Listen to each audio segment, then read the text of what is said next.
Hi, I'm Donna Jordan from Jordan Fabrics. Today we're going to make a pattern called Lake Views. This is a pattern from Antler Quilt Designs, written by Doug Lecco, and it's a panel pattern. So these are panels here, and then they've got coordinating fabrics for the patchwork to go around it.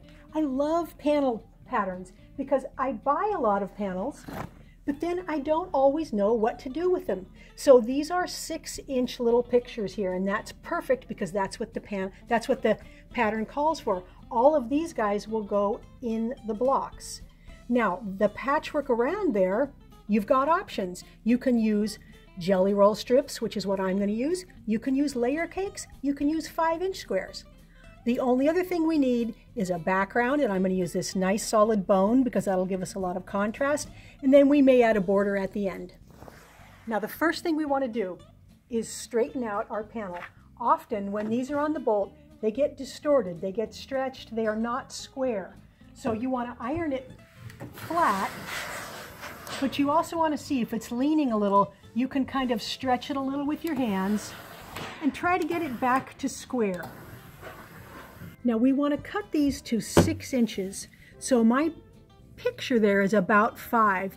So I'm going to be cutting it about a 1/2 inch on either side of the picture. Now your panels may be a little bigger, a little smaller. That's okay. You just want to have a cut size of 6 inches. So I did that side. The easiest way for me to cut the other side is to flip it around, and because I can't cut left-handed, and I'm going to put it with the ruler on the edge here again, and then I know I'm cutting this 6 inches wide. I have all of these panels cut out, so you need 20 of them, 20 of these 6-inch panels. The next thing to cut is the jelly roll strips. So the good news is these are all going to get subcut exactly the same. There's 40 of them. They get it cut exactly the same way. And I can't give you all the sizes because it's not my pattern, but it is very easy to follow.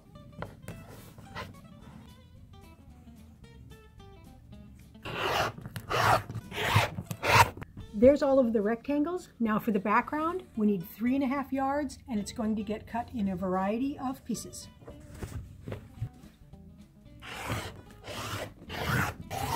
I've got everything all cut now, but before we start sewing, we're going to want to take these panels and make sure they're nice and square. So I like to put it on my cutting mat, and I can see it's leaning over that way just a little bit.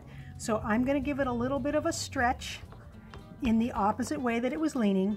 Then I'm going to move it to the ironing board, steam it up, and double check back on the cutting board to see if it looks square. There, that's better. I've gone ahead and drawn on the back side of all of these background squares. So I used a pencil. You can use a chalk pencil, whatever's easiest for you.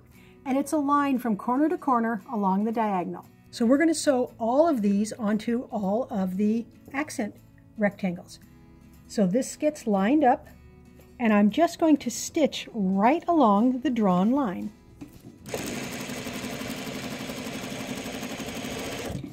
Now you can tell if you've done it accurately by opening this up and seeing if all the edges meet up, and they do. So we're going to do half of them with a diagonal sewing line like that, and the other half, they're going to get sewn the same method, but the square is going to be turned so the diagonal is going in the opposite direction.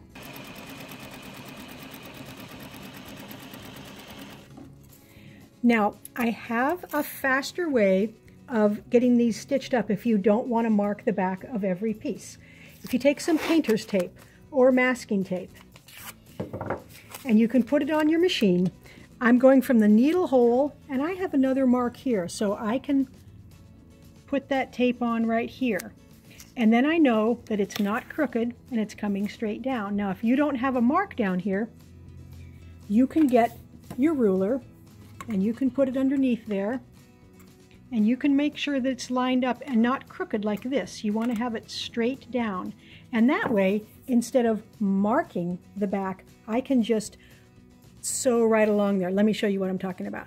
Now I can line these up, and I can put the tip there right at the needle hole, And then I can leave this corner right on that tape. So don't move it over here or move it over there. Just have it stay on the edge of the tape as you stitch. And that will save a whole step because I don't have to mark any of the squares now. Now these are all going to become nice rectangles after that's opened up. But before we open it up, we're going to want to cut off the excess back here, leaving just a 1/4 inch seam allowance. So I'm going to line up my ruler here with the 1/4 inch mark on my stitching line and trim that away. Now these are going to get ironed differently. So these ones here that had the square on the right, we're going to fold this open, making sure that we don't stretch it, and then give it a little iron. And that seam allowance is going toward the light fabric. So the seam allowance is going toward this corner. Now the other ones, these left ones, we want the seam allowance to go towards the dark. So the easiest way to do it is to flip it over with the light on the bottom, peel it back, and then press it. Now the reason we want them going in opposite directions is because these two are going to get stitched together. And when we put them right sides together here, this seam allowance is going down and the back seam allowance is going up. And so it's nice and flat here, and that intersection is going to be real easy to match up so we get a nice point there.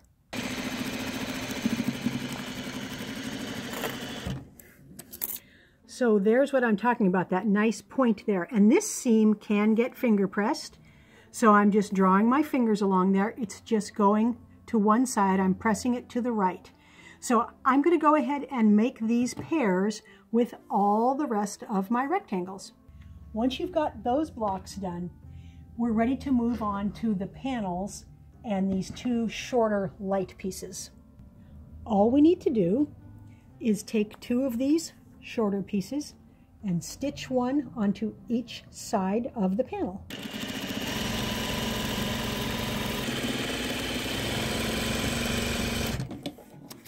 And both of these seam allowances are going to get pressed away from the middle toward the outside. Now we're going to add the two longer borders using the same method.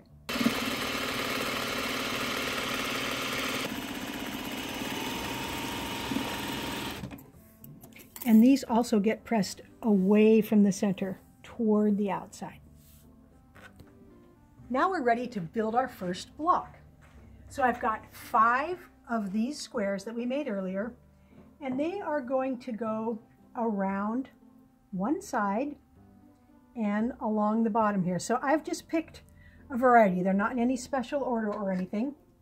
So I'm going to sew these two together. I'm going to do this seam first.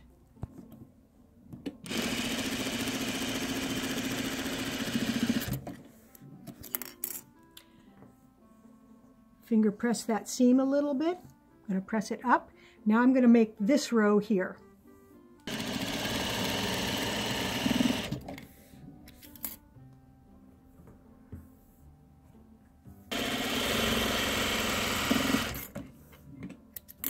And both of these seam allowances are going to go to the right. You don't have to iron it. You can just finger press it a little bit right now. Now let's put this row onto the block. And it's exactly the size we need.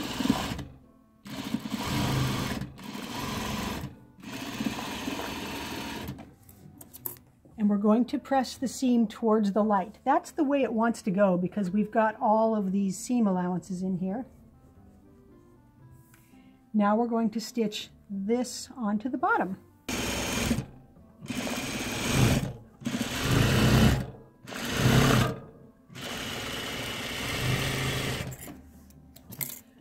Again, finger press that seam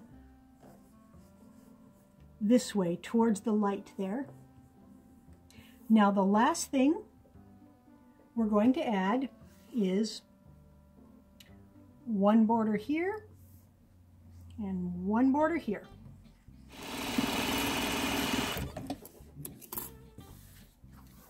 So there's the whole first block. Now there's one very important thing. All the blocks are going to be made the same way, but half of them are going to be made with your panel facing up. The other half need to be made with the panel upside down, because when we put the whole quilt together, the blocks are going to be turned different ways, and we don't want to end up with some of our pictures upside down. All the blocks are done now, and I'm ready to lay out the quilt. Now these blocks are a lot of fun to make. I really had a good time making them. So you can see the blocks are exactly the same, except these ones have the picture facing the other way. So all we're going to do is just alternate the blocks throughout the whole quilt here. So we've got 4 wide and 5 tall. So let me lay it all out and I'll show you what it looks like. Now the quilt is starting to look like the pattern, and you can see the waves of patchwork. So all I have to do is stitch these blocks together. There's no fancy matching. It's really easy to do that part. And then you can see in the pattern here, there's a patchwork border, but it's all made with these same patchwork units that we've already made. So I'm going to get that on, and then I'll get the quilt on the machine, and we'll pick out a nice quilting pattern. I've picked out some neutral colors of thread to quilt this in. I really think that the dark, this is a nice dusty brown, but I'm a little afraid that it's going to show up too much in those light areas. I think we better go with a light one. This is kind of a dark oatmeal color. It blends in very well. It won't show much there. Got a little more of a taupe color here, same thing. It's a little bit dark on the light. I think that this gold, which is very nice and warm looking, it's not going to show very much in the dark, and it's not going to show very much in the light. So let's go with this color here. Now for the quilting pattern, I'm going to use these very simple leaves. The panel that I have is called Autumn Reflections, and so it's got a lot of leaf and fall colors in it. So this won't fight with any of the patchwork, but it's a nice even overall pattern.